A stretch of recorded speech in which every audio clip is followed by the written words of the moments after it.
You're with Julian on the Brown Note. I might as well do his first movie review, actually. And it's a very interesting one as well. as I go for it, it's the first time I've lost the paper that has anything to do with movies. What have I done with all the movie reviews? Here we go. Now, there's a film out, well, it came out a month or so, April I think it came out here, called Battleship.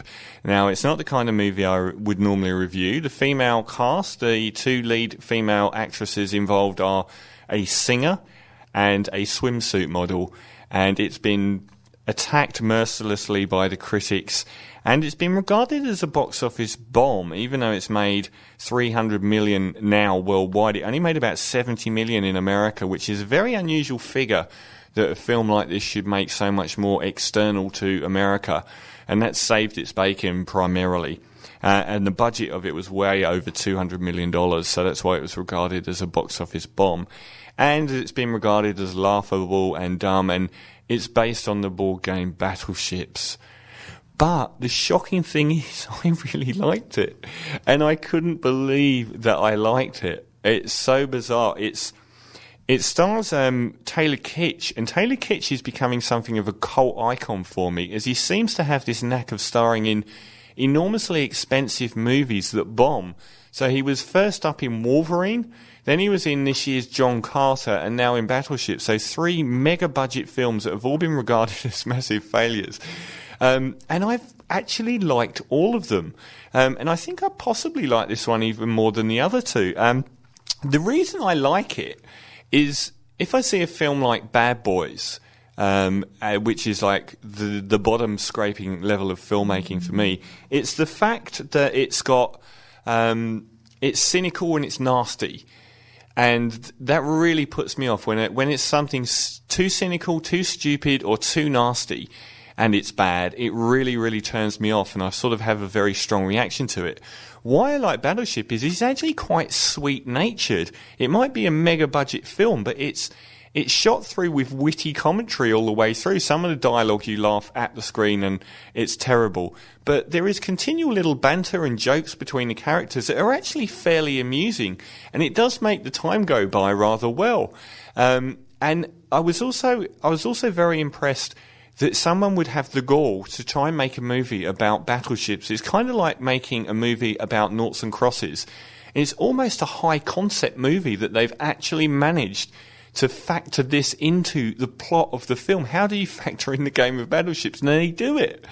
Do you really need me to tell you any of the plot? It's basically people go out on a naval exercise, aliens appear, and they have this sort of thing going backwards and forth.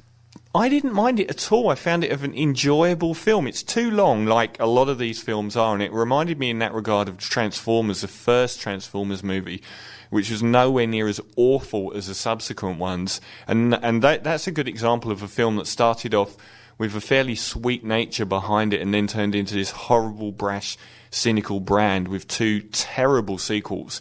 But this is a way better film than Transformers was. And Taylor Kitsch is good. I liked his performance.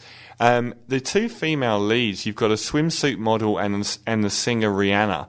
And I can't help but thinking that they made a very, very wise choice when choosing Rihanna. And that might be the reason the movie has played so well to audiences outside of America due to her level of fame throughout places like Southeast Asia and different parts of the world, which may well have done them a very big favour. She is competent. She's given a very, very limited range, and she is competent at that. And that reminded me a lot of her singing career because she's got a very limited voice, but what she does with it, she's very competent at.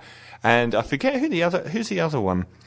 Brooklyn Decker, who's a swimsuit model, plays the love interest.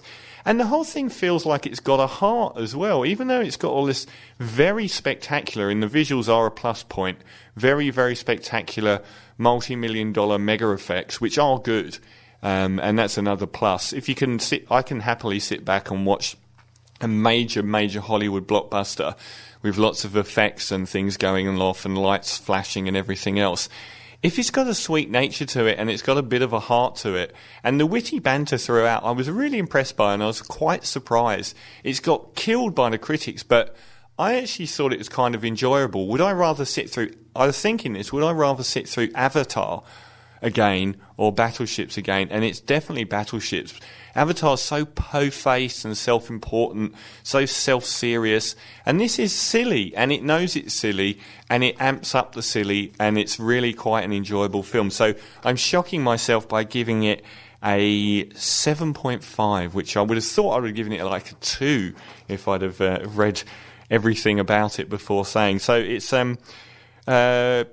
directed by Peter Berg. Where he goes from here, I don't know how you would make a sequel to a movie about battleships, but it's fairly good fun. And it's set off the coast of Hawaii, so you get Hawaii is a like photogenically stunning place.